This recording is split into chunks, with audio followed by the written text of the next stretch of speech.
Welcome to SportsBanter. This is Bryce, and I'm joined by Luca and Calvin. And today, we're talking about more off-season talk in the NFL. So, first, we're going to talk about the big trade that happened just a few days ago. The former Eagles quarterback Carson Wentz getting traded to the Indianapolis Colts. So let me lay out the details, because I think they're interesting.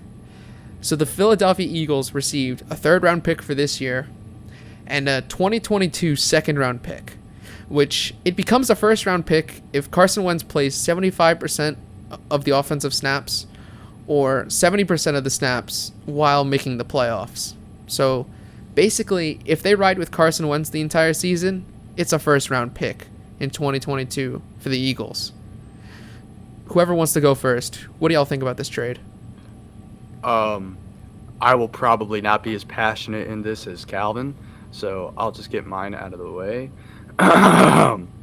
With that being said, I don't think this is completely hopeless.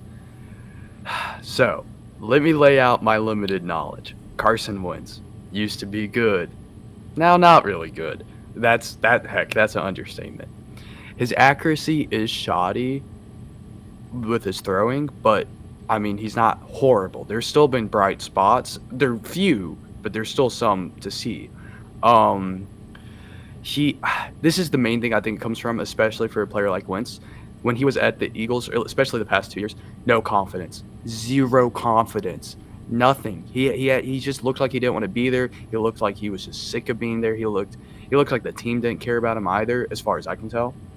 But the Colts, if the team can pour into him, if they can give him some new confidence, I think they'll go a long way. It won't fix everything, obviously. Carson Wentz will have to grind his butt off in the preseason. He'll have to grind the first couple of games to get back into the swing of things if he wants to be a decent starting QB. The coach, Coach Frank, he has a lot to do, but it's possible. I would say I think there's a decent probability of this working out too. It's not going to be perfect, but I don't think it's hopeless. But I would have not done it in the first place. But it's the Colts. I think they can get it done if everyone's in the right headspace. So yeah. Okay, let me give me just one moment, Bobby. Bobby, okay, hold on. That's my high horse. He's coming in real quick. Bobby, okay, let me hop on. What is this? What is this gimmick Calvin's got right here? Okay, sorry, I had to get on my high horse for just a moment. Congratulations, okay. Eagles fans. You have just gotten rid of one of the biggest cancers to your team in a while, and it might not even be his fault. But good news, now your cap isn't going to suffer as much, and you have a chance to get an actual decent quarterback in Jalen Hurts. So your future looks so much brighter than it did with Wentz there. And I just want to congratulate you guys because this is a monumental moment for you guys. And my dear Colts fans, I am so sorry because you're about to suffer the same fate as the 2019 Cleveland Browns. You're going to be hyped up as Super Bowl contenders, and you're going to think, oh man, we're going to make a real big splash. This is going to be our season. And then when you step into the season, you're going to remember that you just got a guy who fucking sucks, excuse my language, sucks at football. So have a good time this season. We'll be here laughing at you guys. Go Browns. Okay, Bob. Thank you. You can go now. Just stay by. Wait, hang on. I have one small rebuttal with that. Who is saying the Colts are Super Bowl contenders? Am I just lost on that? No, I'm not. I don't know. Saying that it's all over Twitter for me. Bro, it's Twitter. I have not seen that. I mean, yeah, no, I'm not disagreeing with you. I believe you. I have just not heard that. But hey, yeah, that's fair. He's in the AFC South now, so I guess he belongs there. Right. I got it. Carson Wentz. All right, so Carson Wentz, I view it as a very risky trade. The Colts, they're risking it here because the thing that I've said about the Colts is that they're a quarterback away from Super Bowl contention. Would have I gone, whatever words are, I wouldn't have gone for Carson Wentz. I think, obviously, Deshaun Watson would have been a safer option. It would have been a better option. But Carson Wentz, I view him as kind of like a project. I know he's been in the league for like 5 years now, but he still has time to improve. It all starts with Frank Reich, head coach. He was the offensive coordinator for Carson Wentz's MVP-like season before he got that ACL injury. He unlocked Carson Wentz's potential. So I'm not totally out on Carson Wentz, but at the same time, it's on him. It really is on him to improve himself, because a lot of the last 2 years, it was his fault. It was just poor play by him, poor mechanics. And yeah, maybe he didn't have weapons around him, but as you saw last season, Jalen Hurts thrived under pretty terrible conditions in that offense. But the thing that I've seen about Wentz is that he's a hard worker. Already texting players, already kind of trying to develop a relationship with them. The man's a hard worker. So I don't agree with Calvin's, he just fucking sucks. Carson Wentz, he can get back there, but the real question is, will he? And I can't really answer that now, because who knows? But I'm not totally out on Carson Wentz. I think he has a chance. Yeah, that's sort of what my point was. Yeah. And I just want to say, if texting your teammates or whatever is hard work, holy crap. Oh, no, it's not hard work. I must be like a hard work mastermind or something. It's not hard work, but it's a sign of yes, leadership. in the world of sports. It's a sign of leadership. Very true. Taking the initiative. Before we move on, I do want to give him at least a little bit of credit. He led the league in sacks last year interceptions last year. Throwing 15. I mean, he looked pretty bad at keeping the ball out of the other team's hands, and that was in 12 games. Like in the Browns game, he had one of the most inexplicably terrible interceptions I think I've ever seen. He literally just floated it outside to where his player was nowhere near wide open, and our player was able to get in untouched and take it all the way back to the house. Pretty sure it was a pick six. He only had one more touchdown than interceptions this year, so his stat line did not look good. Didn't hit 3,000 yards, but it is what it is. However, to give him credit, he was behind one of the worst lines in football. He took the most sacks of any quarterback last year, 50. And so he could look a little better behind the Colts line, because I believe that Phillip Rivers didn't take nearly as many. Indy has a good line. Yeah. They have a really good line. So he does have the potential to look good next year, but in my eyes, I do not see him looking. I don't see him elevating Indy. I don't think he's much better than Phillip Rivers was. Okay. And I don't think that it's going to change that team very much. I don't know. If he gets on Phillip Rivers, if he's as good as Phillip Rivers was last year, I'd take that. Phillip Livers. Oh, Phillip Livers. Anyways. That's my favorite. I think we're good on the Carson Wentz Words. Words are a struggle. Right? Yeah. All right. So next, I'm just going to mention it. I know nobody's got anything really on it, but Seattle Seahawks guard Mike Iupati retired from professional football.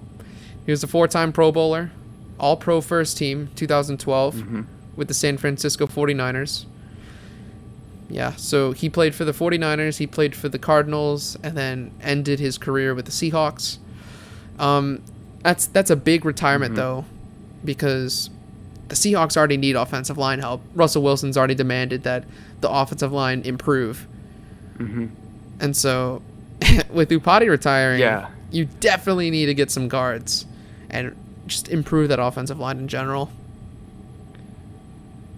The quick thing I want to say about Iupati, he is a great example of injuries just cutting a career slightly short.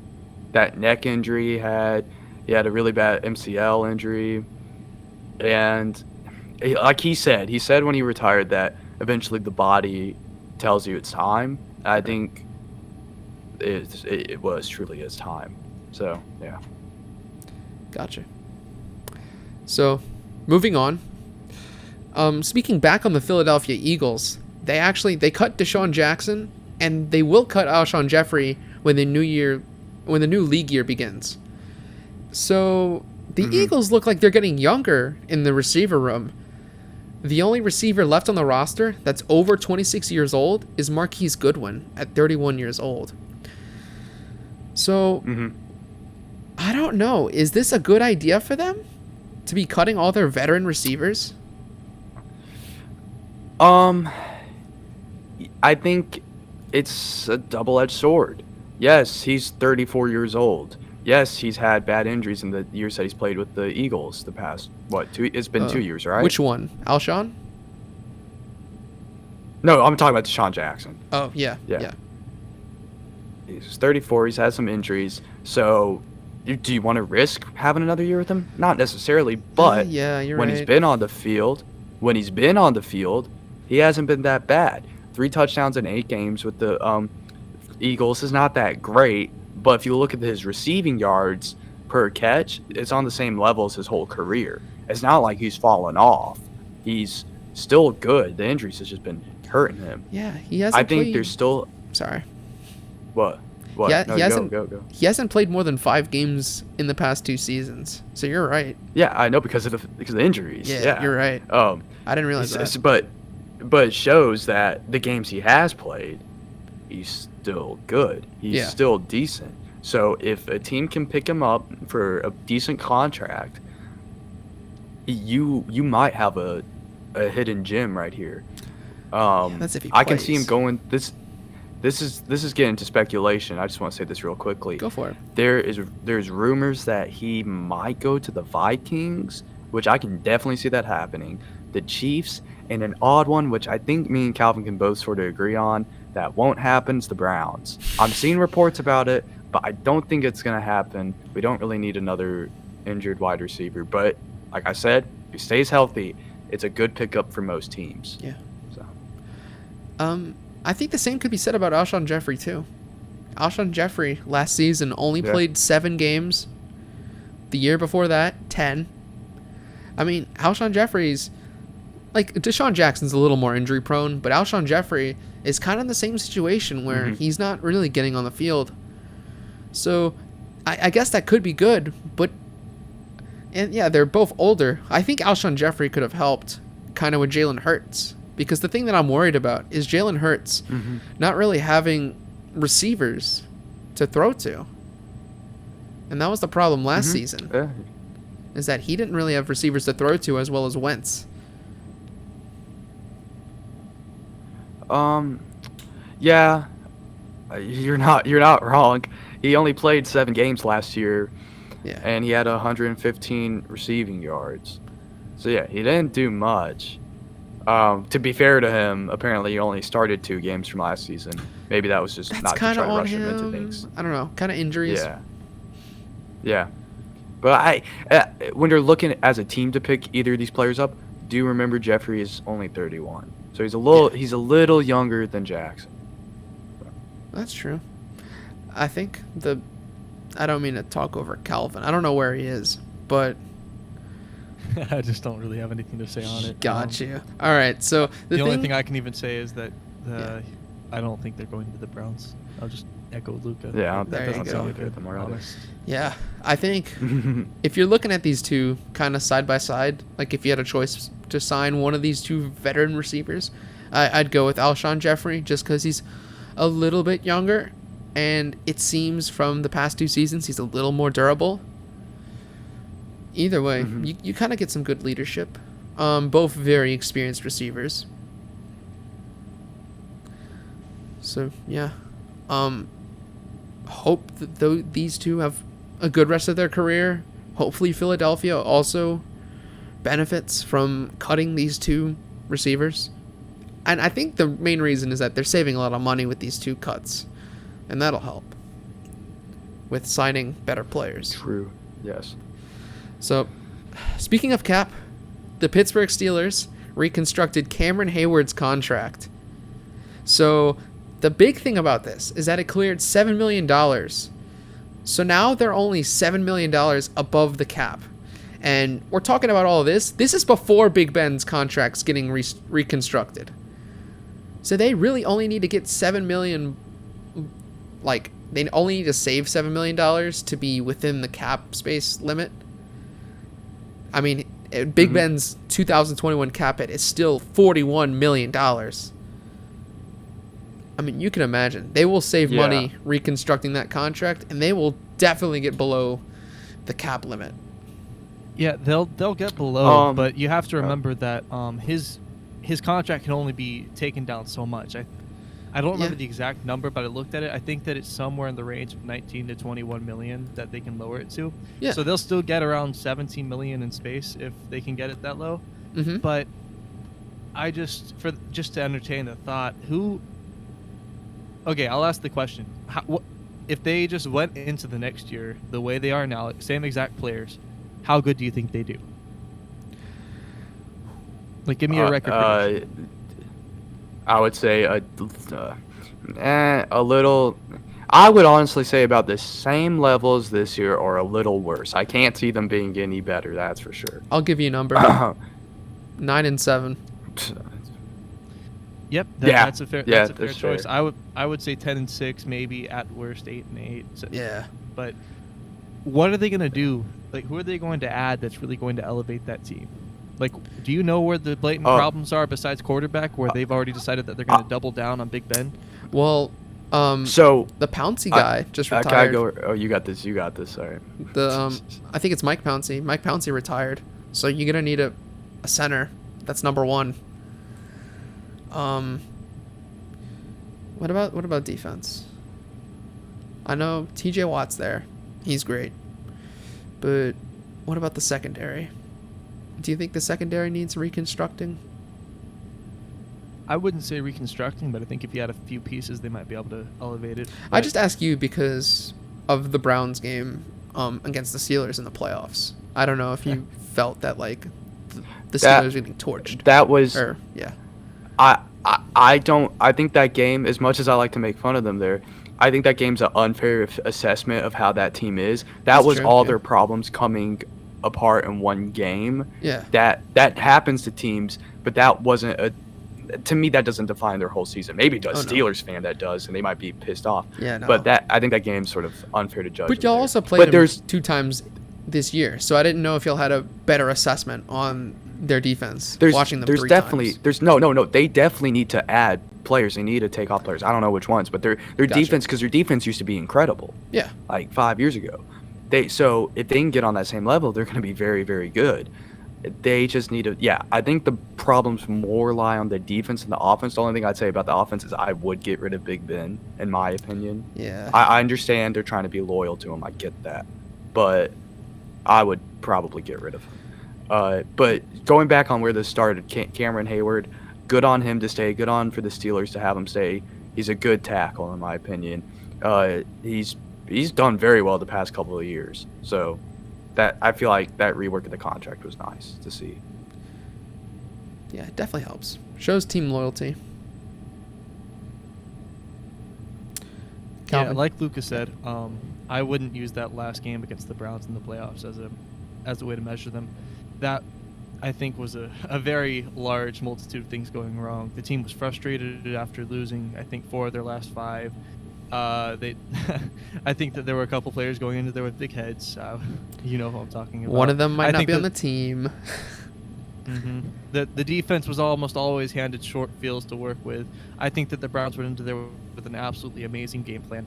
It was just a whole culmination of problems, and I don't think that's the Steelers that you'll see all the time. I think that they'll look better than that. However, I don't know how good they will look after that. Like, what will they look like in the long term? I don't think it's going to be much better, but I definitely don't think it's nearly that bad. Yeah. All right. So, but anyways, yeah, good for the Steelers that they got Cam Hayward's contract down. What do we get next? All right. Well, last thing we're talking about, just something that I noticed over the past weekend. The Carolina Panthers are clearing up cap. So they cut defensive tackle K1 Short, which that cleared almost $10 million of cap. They're planning on cutting Trey Boston, which clears $3.5 million. They're restructuring Matt Paradis' contract, the center for the Panthers, and that clears $4.6 million of cap. But the thing is, they're already $40 million below cap. So there has to be a reason why they're making all these moves all of a sudden when they don't have to. So my question... I got it right here. My question is just... Oh, what do you got, Luca? Sorry. Well, no, ask your question and then I'll give you what I got. All right, so my question here that I'm thinking is, are they freeing up cap to go for Deshaun Watson? Okay. So this might be one of the most stupid sources of all time, but I saw this in an article preparing for this segment. Okay. A ESPN radio show, it's called ESPN Upstate, tweeted out, and I'm guessing they reported this too, so they just put it as a tweet to try to get some likes. It's been confirmed by quote-unquote sources. We don't know the sources. These could be stupid sources. That Deshaun Watson has approved trades to the following teams: the Jets, the Dolphins, the Panthers. Yeah, I saw that. I'm sure there's... You saw that? Yeah. I'm pretty sure... Now, will the big question is he actually going to go to the Panthers? That's up in the air. I truly think that's a 50-50. I can see it, but at the same time, it is the Panthers. Can I add something else too? Yeah. I also saw a report that the Panthers were looking to move on from Teddy Bridgewater because of his physical limitations. Well, okay. Hang on. Trying to phrase it right. If I'm the Panthers, I want Watson over Bridgewater. Yeah, for sure. But if I'm Watson, do I necessarily want to go? I would rather go to the Miami Dolphins than the Panthers, in my opinion. This is all going to come down to what he wants to do, and we've clearly seen that for the past couple months. Well, looking at the suitable teams for him to go to, the teams that can actually make a run at him, it's not a very extensive list. There's very few teams that have the cap space and the draft capital to make a move for him. But let's say it is the Jets, the Panthers, and the Dolphins that are in the running for him. Of those teams, I mean, I don't think he's going to the Jets. I wouldn't leave Houston to go to another place that's been dysfunctional for a good bit. That doesn't make sense to me. Well, but it's not the Panthers, I think that they have enough players and enough capital to really build a team around him. So I think that would be a good choice for him. And the Dolphins have already proved that they have a great team over there. In fact, I think the quarterback is the one thing that they need to improve on. Fitzpatrick looks pretty good. And I think that if he had played the whole season instead of Tua, they might have actually made the playoffs. But I don't know if they would make a move for him now that they have Tua, but we'll see.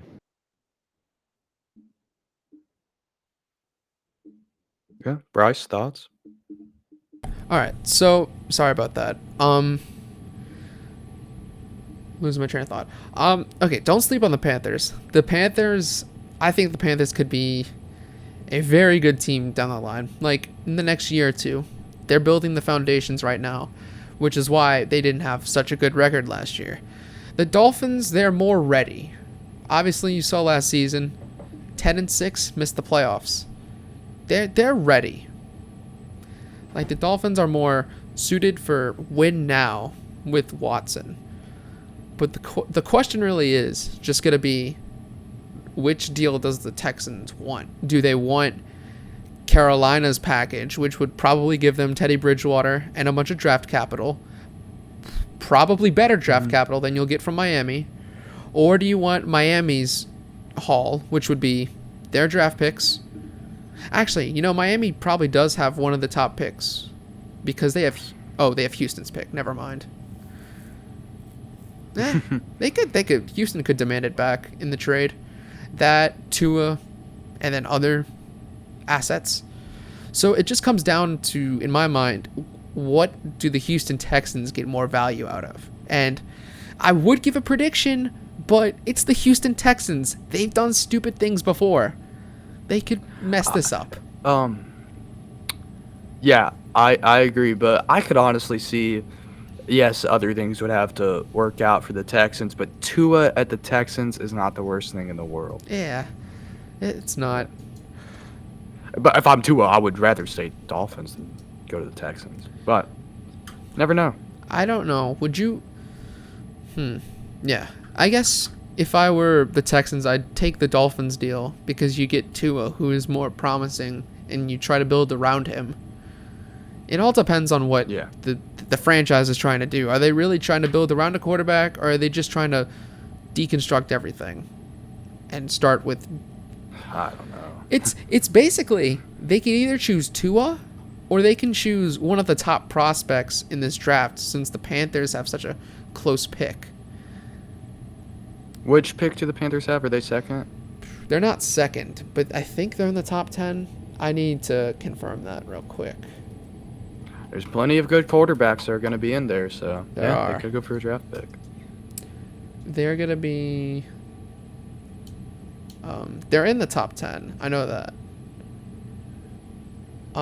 They're number 7. No, not 7. Sorry. Google is not quick on this.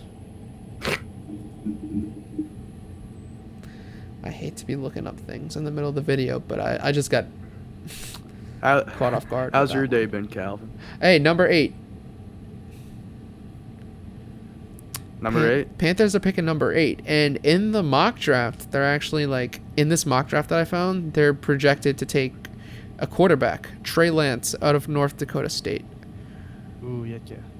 I have no idea who that is. I don't know either, but they're looking for a quarterback, so that's why. Y'all have a little bit of homework. I need you guys to start looking at the at least the players that are projected to be taken in the first round of the draft. Look, I mean, I'm not trying to look at 5 quarterbacks here. Hey. What? This is something you brought up, Bryce. This is on you. Okay, No, man. And guess what? Draft seasons are coming up. It's not right now. I have time. That's right. So that's... I have one more impromptu question to ask before What's we up? Wrap this up. Oh, great. What is I'm going to ask the Saints fan this one directly. Hello. You can give your 2 cents on it too after. What do you think that the Saints quarterback situation looks like next year? All right, so if I'm the Saints, I am doing basically anything I can to sign Jameis Winston. Because Sean Payton, he swears up and down that Jameis is the future. Hopefully we can sign him. If not, you always have Taysom for a year, which could be a bridge to a Taysom extension or probably better, drafting a quarterback next year. But I'd be trying to sign Jameis Winston. I mean, look, the team knows better because they've watched Jameis in all of his practices. We don't know that. We don't know how far Jameis Winston has progressed since we saw him do the 30 for 30 season a year ago.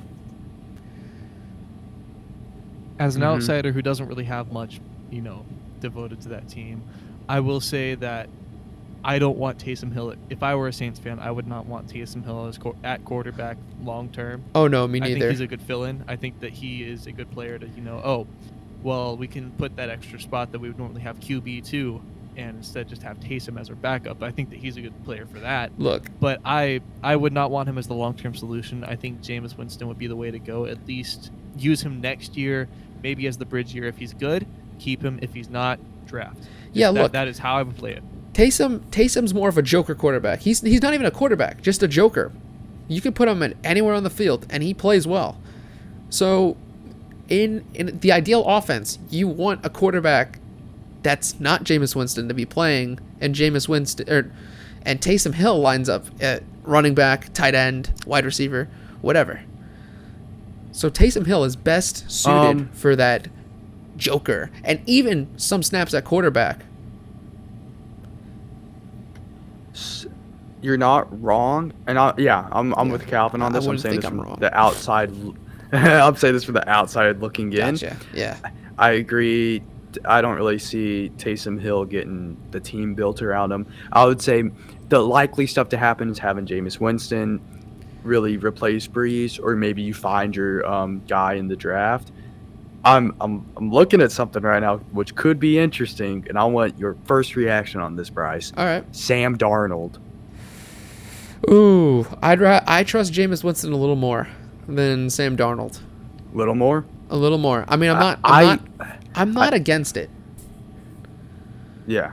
When you have Kamara and Cook around Sam Darnold, I think he looks a lot more menacing than he does at the Jets. Cook? Who's Cook? You talking about? I think he means Kamara. No, Jared Cook. Jared Cook is not coming back to the team. He's a free agent. He's not resigning. He's not? I didn't even No, know that. I didn't bro. even know that. We don't need to Okay. spend money on his old ass. No, thank you. I didn't know Jared Cook wasn't coming back. Yeah, Oh, he's not. okay. We shouldn't re-sign him, or else we lost our damn minds. I mean, Kamara would look good with them. Yep.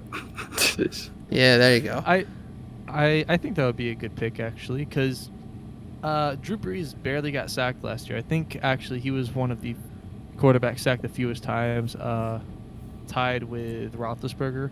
Granted, Drew Brees also played 3 less games than Roethlisberger, but my point still stands. He has a very good line around him, it looks like. And I think that if Sam Darnold is out there in that line, he looks a lot better. And if he actually has players to throw to and players to play around him and a big difference maker at quarterback and all that kind of stuff, he will look good. I'll let you in on a secret. Our offensive line, it's not the best. I mean, it's pretty good. It is pretty good, but we have weaknesses. Our guards. Ugh. All right, we have terrible guards. But it's fine. We also paid one like 5 years, $55 million, and we're already regretting it. You wonder why we're over the cap by a lot. No. But no, I mean, no, I'm not knocking on Sam Darnold. Sam Darnold has a lot of raw talent that's obviously not been shown on the Jets, because the Jets are the Jets, and they are a dumpster fire. One of the worst franchises being run right now. Possibly the Texans are worse. Who knows? But I'm sorry to whoever's a fan of those teams, but it's sad. All right, is that all we got? Yeah. Yeah, but that is all Yeah, I that think we so. have for this week. Join All us right, next thank you week. for tuning into Sports Banter. We'll see you next week. All right. Sorry, Bryce, I accidentally stole See that. ya.